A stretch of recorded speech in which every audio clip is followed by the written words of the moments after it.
Training is through the eyes of an SBL perspective and preparation needed when doing business with VA. And these are the topics today, as I previously discussed. And so now I'm just going to tell you a little bit of information, and just in case it's new, his background with Mr. John Fetkenhauer. So Mr. Fetkenhauer, he was appointed as the team leader executive over in the acquisition support team here in Astabu. If you would like to know more about the Astabu office and our directorates, you can review one of our trainings that we have on YouTube called Introduction to VA Astabu. He did come to Astabu in August of, he became the team lead in Astabu in August of 21, and subsequently the acting deputy director in October of 2022. Mr. Feckenhauer is responsible for providing value to the acquisition process by assisting program offices with the market research and small business policy guidance, leading or participating as a voting member of the integrated project product teams, IPT, and serving as source selection evaluation boards, and as well as providing training to acquisition and program office personnel on small business regulations and the verification process. So John, I'm going to go ahead and we can get started. During this session, thank you for joining us again. Unlike our other sessions, what we chose to do is to take a few questions that we've received from small businesses and take the time during this training to respond to about 5 of those. So the first question that we received was, what is the difference between the Astabu and the Small Business Liaison? How does both offices assist in the procurement process? Thanks, Wendy.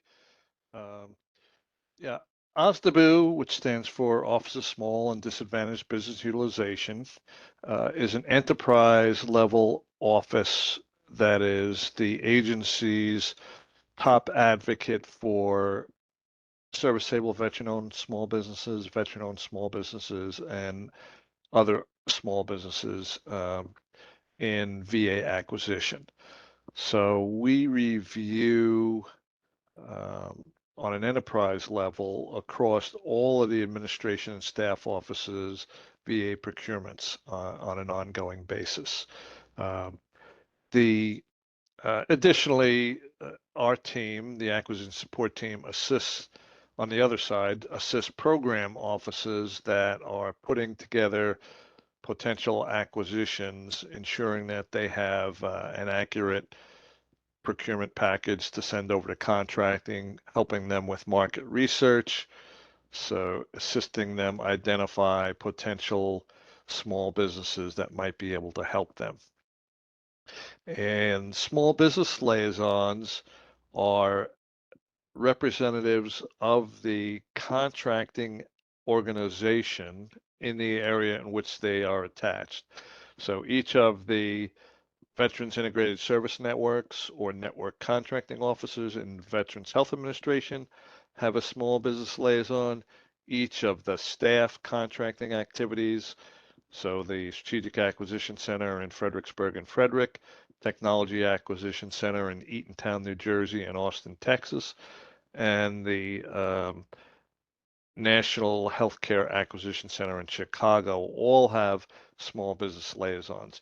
And their job is to assist their local customers, who are program offices, and help them identify potentially small businesses that could fulfill their requirements. Additionally, they also are our representative, OSDBU's representatives, reviewing procurements under the simplified acquisition threshold, which is currently $250K. We've delegated that responsibility down to the small business liaisons.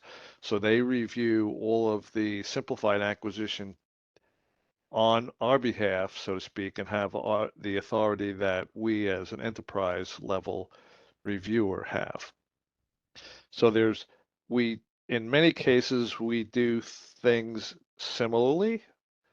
However, the small business liaisons are much more familiar with local contract actions, program offices that are on a local level, so to speak, within their particular network or staff office. So they would have a lot more information on a local level, whereas OSDBU deals much more on an enterprise level across the department. Small business liaisons often also keep capability statements and briefings and information on small businesses in their specific region. They'll often meet either in person or via teleconference with small businesses in their region and can help them identify program offices that they might want to speak to about their capabilities and potential requirements that they have. So we kind of both do the same thing in a certain sense. The small business liaisons also assist the Small Business Administration Procurement Center representatives on the local level that are attached to their contracting activity. They're sort of, if you're familiar with the regulations, they're sort of the small business technical advisors, as it's called in the federal acquisition and the supplements. So they help the PCRs on a local level. They'll provide information to the PCRs for their review when they're looking at acquisitions that cover their particular area. SBA, Small Business Administration Procurement Center representatives cover specific contracting activities. So they may have a network office, they may have a series of medical centers within a network office. They may have a staff office, like we have one procurement center representative that is attached to all of the headquarters staff offices. So the TAC, the SAC, the NAC, they all are covered by one procurement center representative. Our field activities, our field buying activities out in VHA, VBA, or NCA, generally will have another PCR assigned to their particular area. So those are assigned by the Small Business Administration, and they kind of are the reviewers on behalf of SBA of their particular contracting activity. So that's kind of how the flow of things goes as far as the SBA, the Astabu, and the Small Business Liaisons. We all do similar things. Our job, we may have additional aspects to it, but generally we're considered to be the advocates for small business within the department. Thank you, John. You're welcome. Our next question is, how can I position my firm to compete for sole source contracts? Okay, that is, I won't say it's a loaded question, but it's a question that can be answered in many different ways, right? The VA has a statutory authority to specifically to do service-able veteran-owned small business set-asides up to $5 million and veteran-owned small business set-asides, or sole sources rather, up to $5 million. The preference in all procurements, whether they're service-able, veteran-owned, other small business socioeconomic categories, is to compete, right? Because the government generally understands that competition will lead to better pricing and better terms for the government.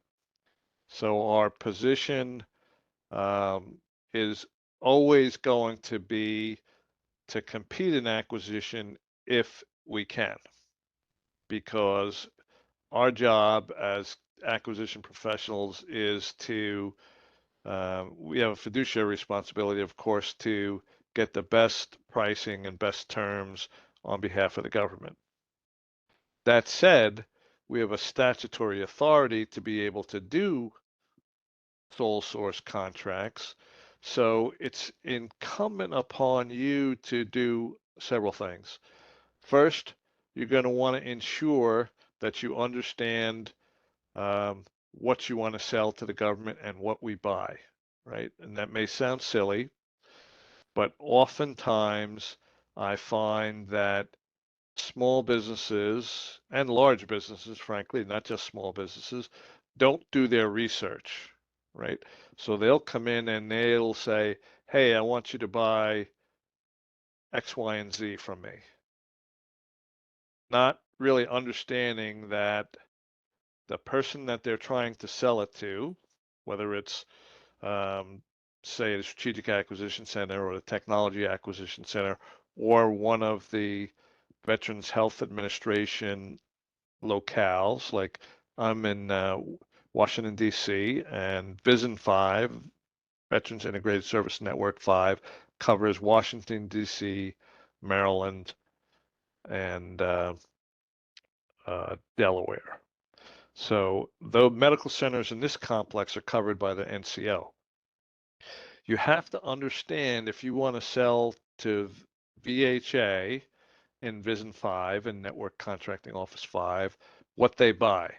And very generally, all of the VHA medical centers are going to buy the same types of things, right? You know, the job of VHA is to provide world-class health care to our veterans because they deserve that care, right? And so generally we will buy a lot of the same things. You know, we're going to buy disposable medical devices and equipment. We're going to buy equipment to monitor healthcare within the hospital. We're going to buy all kinds of things that maintain the environment within the hospital. So kind of do a little research to find out what you're trying to sell, whether it's a product or a service, and does it fit into those particular lines? That's one thing. Second thing you need to do is look at timing. Timing is so key to the procurement process. Because you want to sell something to us today, doesn't mean we need to buy that type of thing today or maybe even tomorrow. So you want to keep your eyes on, you know, the System for Award Management, SAM.gov. You can look up both opportunities and you can look up past contracts. There's nothing worse than coming to a meeting with a government representative and saying, hey, I want to sell this to you. I'm the best thing you've ever seen in this particular service. And the guy says, oh, wow, I wish you were here yesterday because we just awarded a contract. And now we're not going to need your service for 5 years or 10 years or 3 years or 2 years, whatever the term of the period of performance is. So it's critical for you when you're looking at not only who's buying your goods, but when they're buying it, right? Because your scarce marketing and positioning dollars, you don't want to waste those chasing opportunities that aren't there. And that doesn't go just for VA, that goes for any organization that you want to meet with, right? If you are wanting to sell to the government, you need to understand what they buy and when they buy it. That's key. Once you have that down, you want to try to start developing relationships. And I would always urge you to start with your local small business liaison, right? They're your advocates in the local region, and kind of pick their brain a little bit, understand who their customers are, and how you can set up meetings to start establishing relationships with the program side of the house, the program officers. So there's essentially two in the acquisition cycle. There's several different key people, right? And I generally break it down to two key people, really, two key parts of the acquisition team. There's the program side, they're the requirements generators. They're the ones that actually have the bona fide need. They're the ones that come up with the requirement that you would want to respond to, right? On the other side of the house, we have our contracting staff. They're the executors. They're the ones that can legally enter into binding agreements on behalf of the government. But the executors, the contracting folks, they don't wake up today and say, you know what? I think I'm going to buy 10,000 pencils today. Somebody has to come to them and say, hey, we have a need for X, Y, and Z. And they go through the process of following all of the regulatory guidance in the federal acquisition regulations, the VA supplements, all of the small business regs to make sure that they're following all of the guidance to buy what you need, right?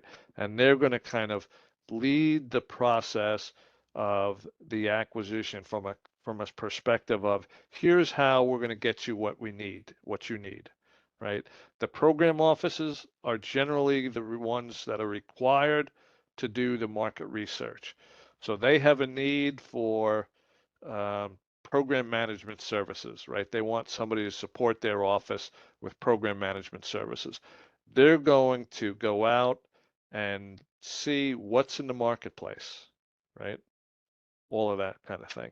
So those are the folks, the program side of the house, that you want to have the opportunity to expose your businesses to and your expertise, right? They can't buy from you, right? The executors are the ones that are buying for you, the contracting people. But the program folks are the ones that are doing the market research to make a determination of, are there small businesses? And we always start with service-able veteran and veteran-owned small businesses in VA, right? Are there veteran-owned small businesses that can meet my need as a first look?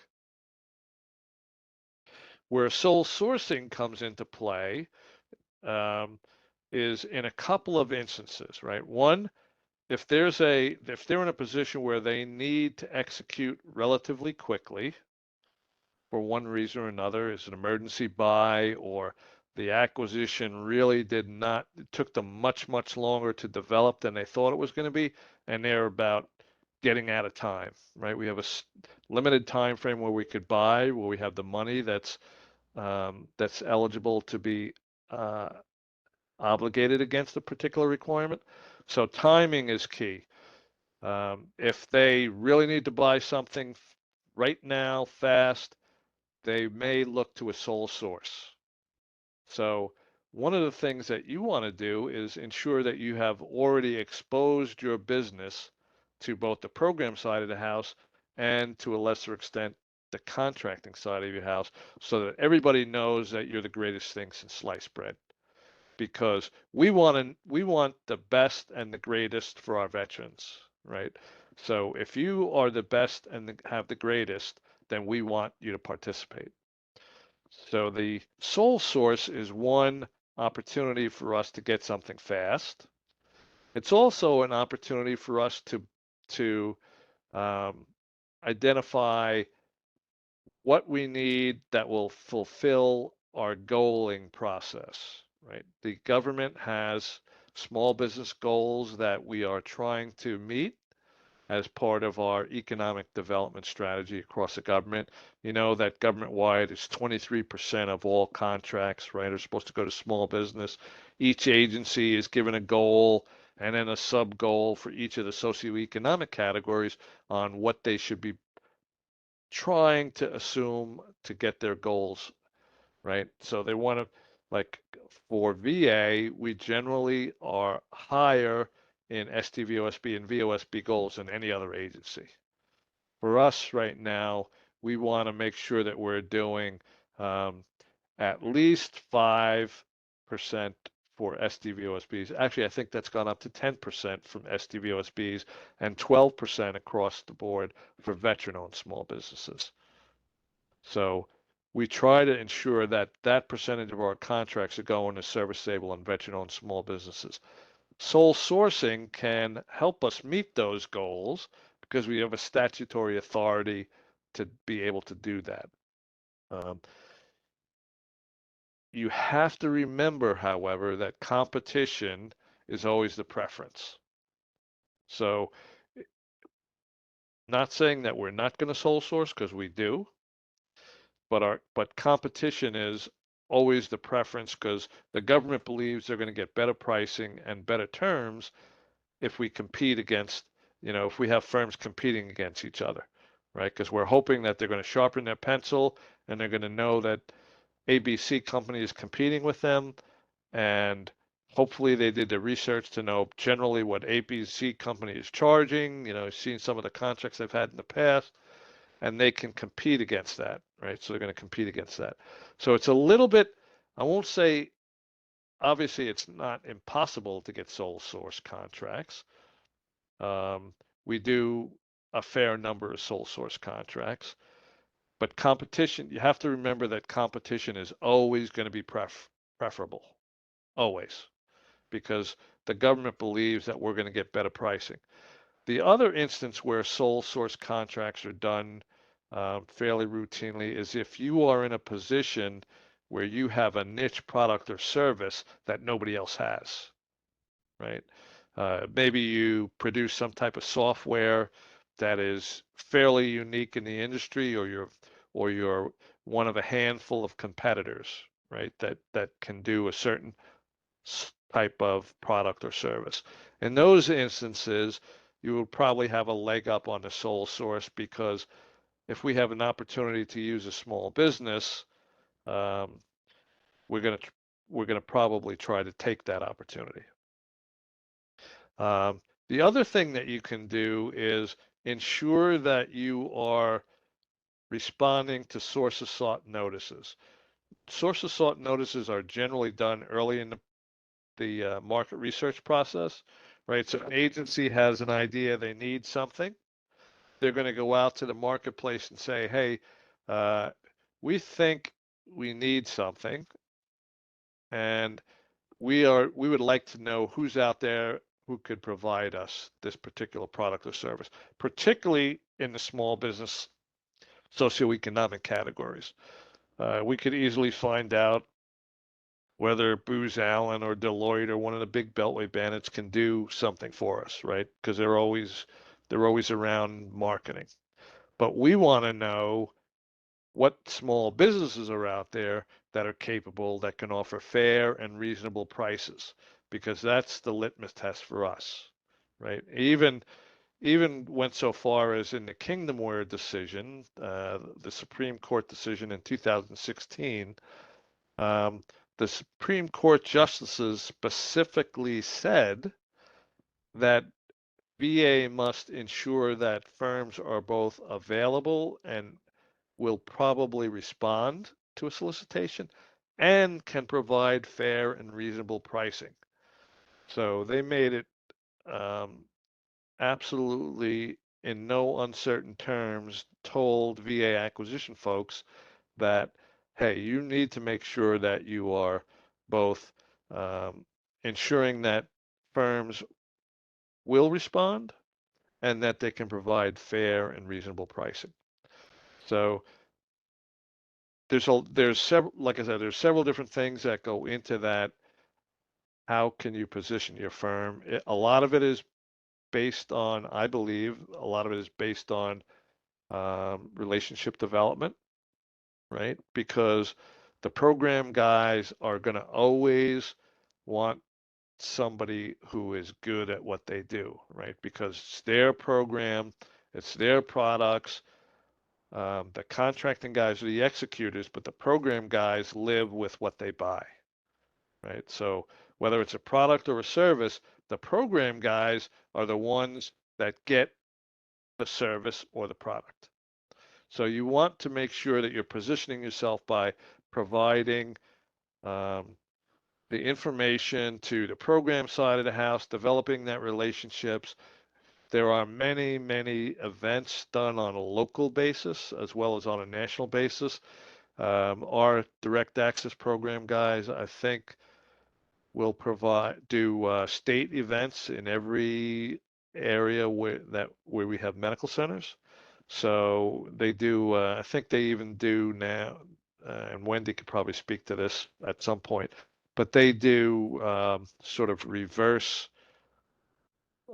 events, right, where the small businesses are able to exhibit their wares, so to speak, at the medical centers or at the staff office area, and they invite the program folks, in particular, from the medical centers or from the staff area to come down and talk to the businesses that are exhibiting. So if you see one of those things, and I believe it's on our website, you'll be able to see where those events are.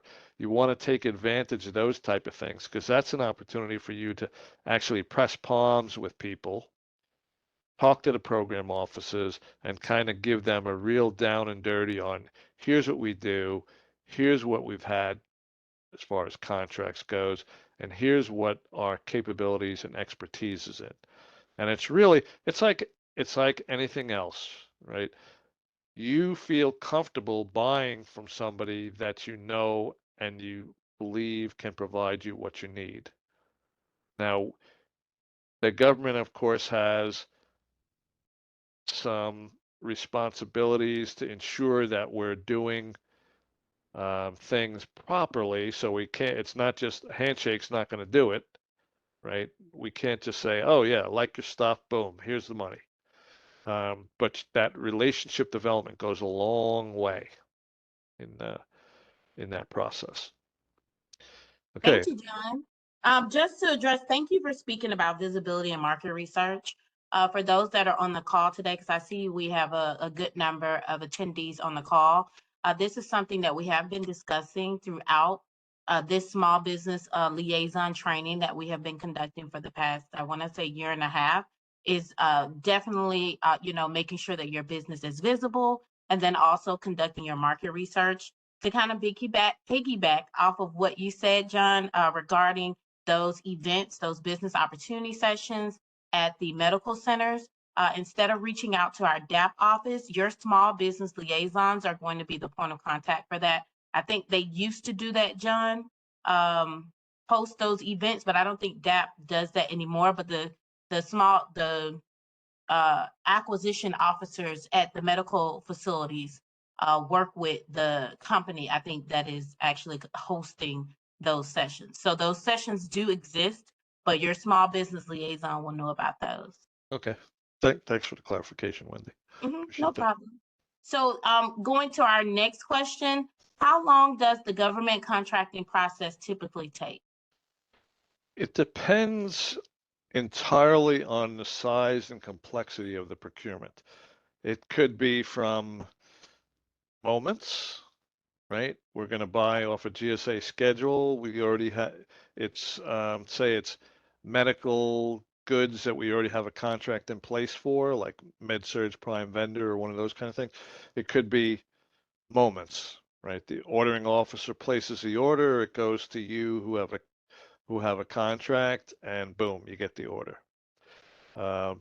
It could be as much as a couple of years. It kind of depends. I'm on several acquisition teams that we've been working on acquisitions well over a year, going on 18 months and counting. And that's because of the size and the complexity of the procurements. So, if it's a local buy for one medical center or even for a VISN, Veterans Integrated Service Networks usually have anywhere from generally like 6 to 12 medical center complexes. So kind of not always in a state, but in a region. And those could take, acquisitions for those for a whole network could take probably 3 to 6 months, maybe 8 months. Larger contracts, when you start getting into national contracts, very complex contracts that are very technical in nature, and it takes the government a while to put their documents together, and in many cases understand what they really want.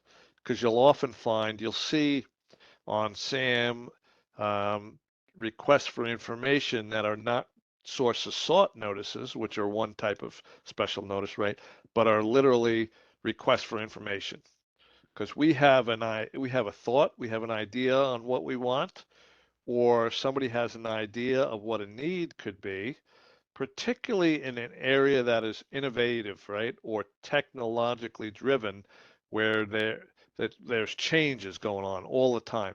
The government doesn't always have the opportunity to stay on top of all of the changes that are going on with technology or innovation, right? That's one of the reasons that we love small businesses, because you guys are on the cutting edge most of the time, right? You're doing the innovative things. You understand the cutting edge, the latest technology, whereas the government guys on the program side, they may try to stay up with things as well as they can, but a lot of what they're doing day to day is running their programs, right? If they're an environmental services guy in a medical center, their job really is to make sure that things are going well in the medical center and that the healthcare environment is good for all of the veterans that are in the hospital, right? We got plenty of oxygen. We're making sure that that the germs levels are down, and all of those things that it takes to maintain the environment of a hospital and keep it healthy and clean. They're doing that on a daily basis. So they don't have the opportunity as much as they would like to get out into the business community and talk about what's the latest and greatest. So it kind of depends on the size and the complexity of a particular procurement, how long the contracting process takes. So there is no typical, I would say. One of the things that you could do, I mentioned doing research, right, in SAM on um, when we're buying and what we're buying. That kind of gives you an idea. You can see if we're buying a particular product or service, particularly in the services arena, right, and we need something and we're going to buy a base period, whether it's say a 1 year period, and then we're going to have options that we can exercise for succeeding years. You'll be able to see, okay, if it takes, if the government has a 5 year contract, you can kind of assume, okay, at the end of that 5th year, or probably at the end of the 4th year, or maybe even at the end of the 3rd year, depending upon the complexity, they're starting to generate actions to buy it again if they need it, right? If it's something like if we're getting support for a program management office and we're going to continue to need that particular service, then we don't want to wait till last minute.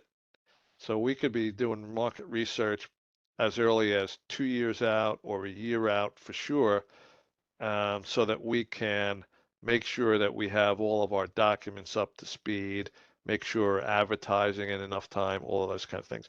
So you can kind of get an idea by looking at the contracting process, right? You say, okay, they bought a 5 year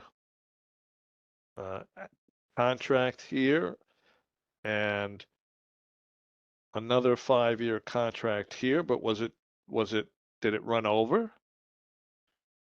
Or did they do it right on the 5 year mark, right? Because a lot of times what'll happen is program offices get caught up in things and they don't always start their acquisitions early enough, right? So the procurement administrative lead time gets busted, right? They say they're going to buy something and they expect it to be done in 6 months, but life gets in the way and they don't contract within that 6 months. You'll see that there's a bridge contract, right, for 3 months or 6 months or a year so that the government can get their stuff together. So it kind of gives you an idea. All of these things go to how you research your agencies, because then you'll know better how you want to target them, right? Because as I said, you have scarce resources and you don't want to spend a lot of time and money chasing windmills, right? You want to go after things that are going to generate income for your business, obviously. Uh, so when you're looking at agencies, you also want to look at what's their efficiency when it comes to the contracting process. And you can kind of, doing research, you can kind of get an idea of what their contracting process, how long it typically takes them. And then you could say, okay, this agency is really efficient. They're on top of their stuff. I want to make sure that I have developed a relationship with them and I understand when their process is going to turn, so that you don't want to, I mean, it's great. You want to open the ball, right, and have a relationship with somebody. But if they just did a contract for 5 years, you want to do your marketing to them, have them understand what you can do, and then go away and go somewhere else for 3.5 years and make money from somebody because they're not going to give you any money, right? Because they've got a contract in place for 5 years. So you want to go attack somebody, you want to market to somebody who's going to be able to give you a contract, right? Because that's what you're there for.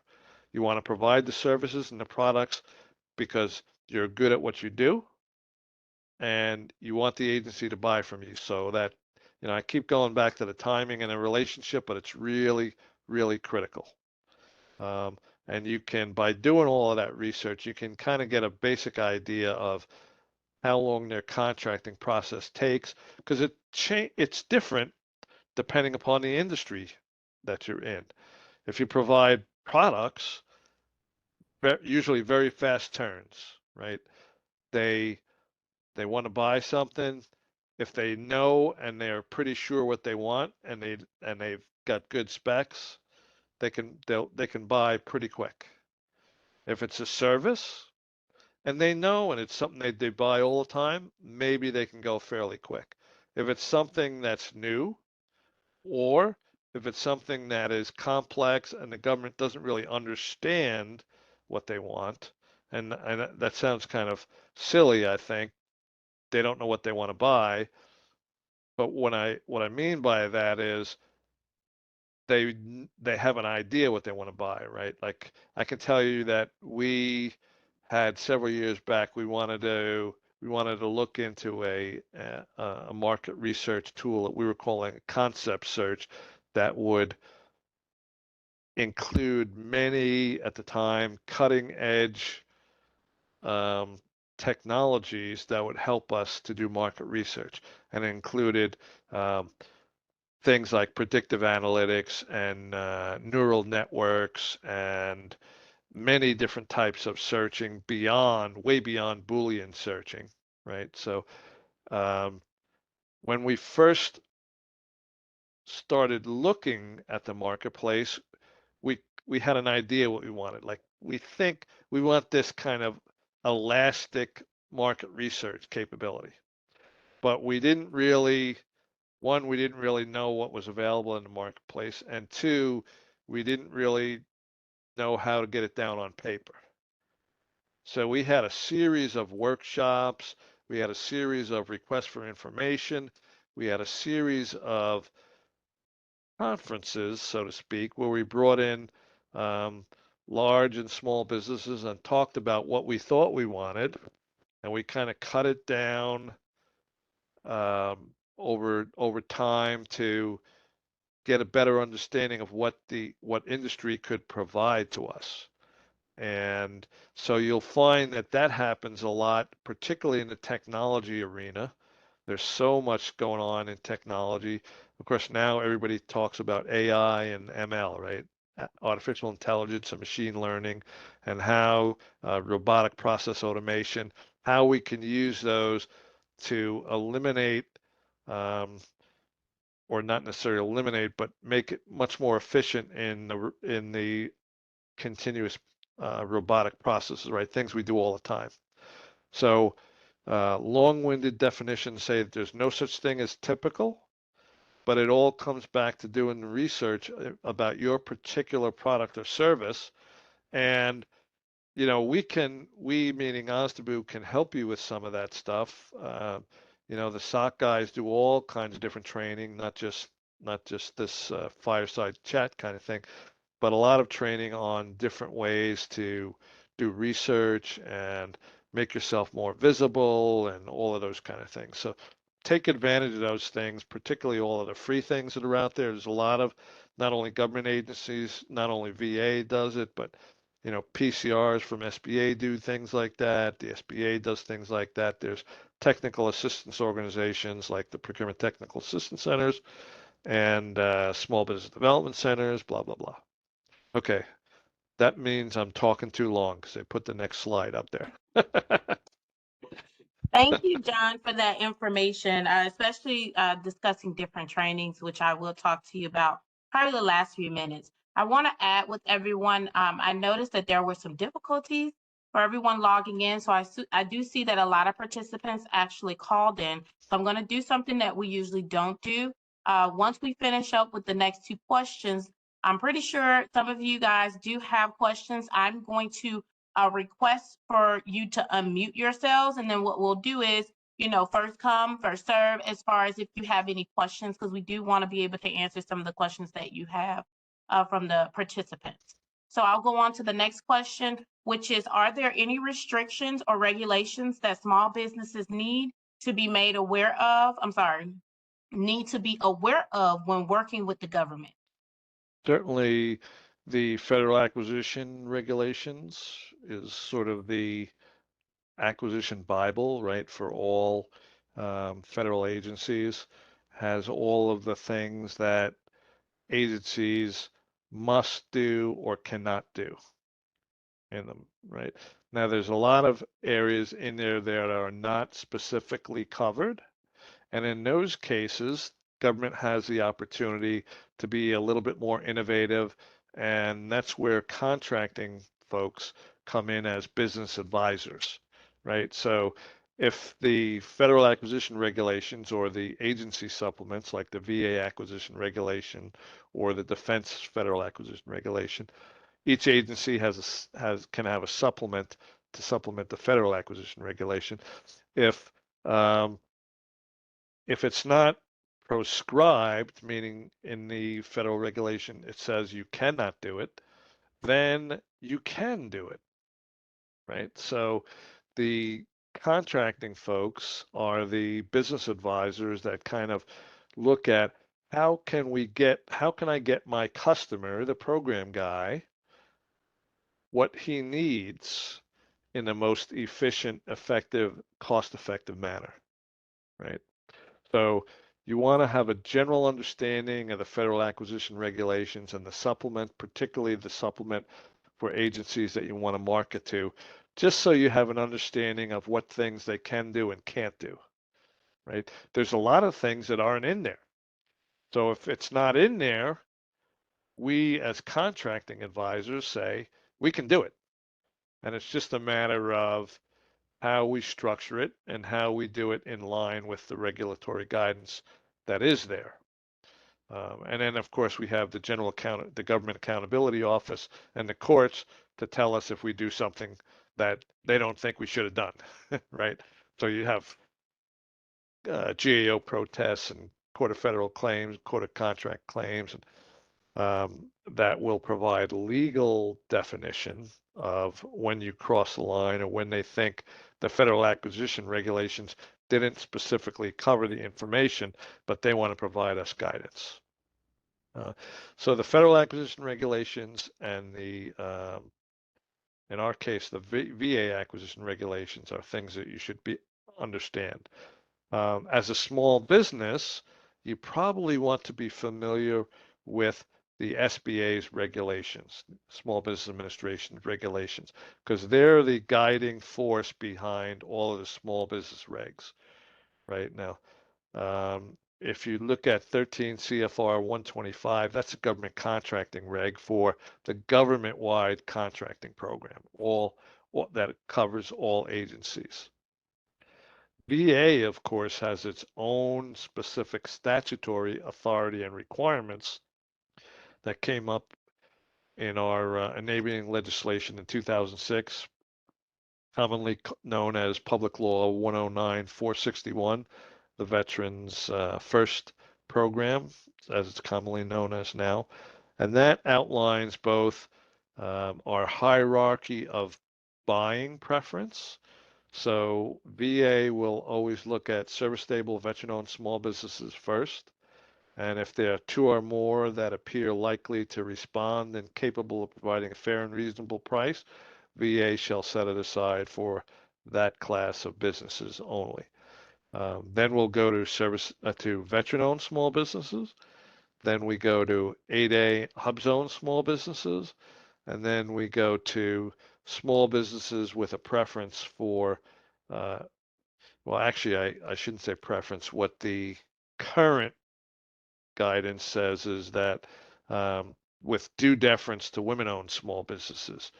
We do have a legislative proposal that our office put forward, was accepted by the Biden administration, and is now in Congress in our enabling legislation, which once it gets approved, it will put women-owned small businesses on that third tier. So it'll be service-able veteran-owned small businesses, veteran-owned small businesses, then 8A hub zone women-owned small businesses, then small businesses, then unrestricted acquisition procurement. So that's our hierarchy of procurement. That's one of the reasons that you will always hear VA program and contracting staff say, hey, if you see a request for information out there, it's to your benefit to respond if you can, because we're doing market research and we want to see, are there enough 2 or more service-able veterans or 8A hub zone or women-owned or small businesses that are capable of doing this particular product and providing a fair and reasonable price. And if there are, they use that information to determine when we do set-asides, right? What's called set-asides. So the small business regs, you might want to understand a little bit, particularly the size reg, 13 CFR 121, talks about all about things about small business size and what's considered to be a manufacturer and a non-manufacturer and all of those type of things. So the whole 13 CFR series of small business regs are important for you to at least have a basic understanding as it applies to your business. And if you don't understand some of those things, we can answer questions and help you. SBA does training very often at their district offices. Procurement Technical Assistance Centers, now called Apex Accelerators, do a lot of training in that area, and they provide free technical assistance to you when you're looking at that kind of stuff. So I would say those are probably the principal regulations that you want to be familiar with. If you are a veteran or service-able veteran-owned small business, then you probably want to get familiar with the new certification reg. In the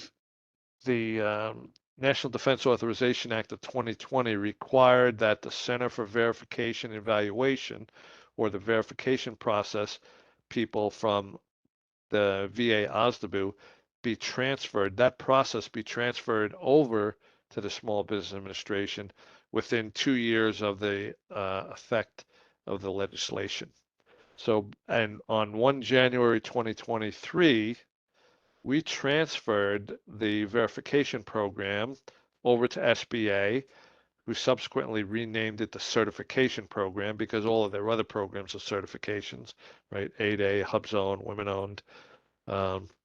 And they are responsible now for certifying whether a service-able veteran or veteran-owned small businesses is in fact owned and controlled by veteran-owned small businesses. Now, our contracting folks are still required to ensure that they check the certification database, right? And that's maintained by SBA. So we are required to check 2 times. One, at submission of offers, proposal, and one prior to award. So our contracting folks will always check the SBA's certification database to ensure that a firm is certified. And we transferred our entire verification database prior to 1 January 2023 over to SBA, and they accepted all of those firms as being verified, now certified. And so that process is transferred over to SBA. But if you're a veteran-owned small business, you probably want to check out 13 CFR 128 to get an understanding of, there's some differences in the program. So that'll give you a better understanding of what differences there are and how you might have to understand what the process is now. Thank you for that, John. Welcome. One last thing that I wanted to add to everyone, we're about 5 minutes before the end or the conclusion of this training, is that for any new, and I think that was on the next slide, The question was, does VA Astabu provide automatic notifications about new information posted on its website? And if so, how do I subscribe? So on our page, and I always show this during the training for Introduction to VA Astabu, when you go to, www.va.gov/Astabu/, it will take you to our webpage, and scroll down to the far right. You can submit your email address and basically subscribe to receive notifications. We are currently revamping our training. So if you want to receive notification about that, John mentioned that earlier about the different trainings that we do host to basically, assist small businesses in, the procurement process with doing business with VA. In the acquisition process, with doing business with VA. If those interest you, then I recommend that you do subscribe to receive notification, as well as visiting our VetBiz website, vetbiz.va.gov. That website has been updated with some events, not only from our Direct Access Program Office, but our Women Veteran-Owned Small Business Initiative Office, and as well as us, where I'm in the education and training. So I want to let everyone know that because of the error everyone was receiving when logging in, I have made all the participants that are on the call panelists. So you do have the ability to unmute yourself if you have any questions for us.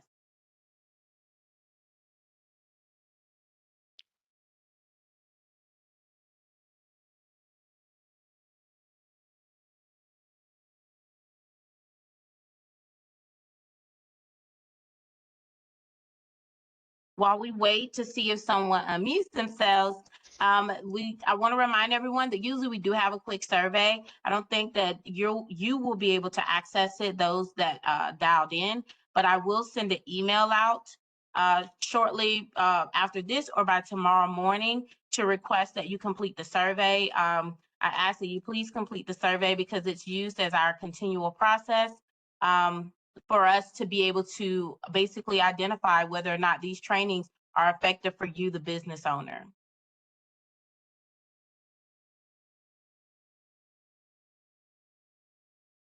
Okay, since no one, let me make sure. Okay, so I think I still had everyone as they could not unmute. If you do have any questions, if you come off of mute, you should have the ability to be able to come off mute now. If you wanted to ask us any questions.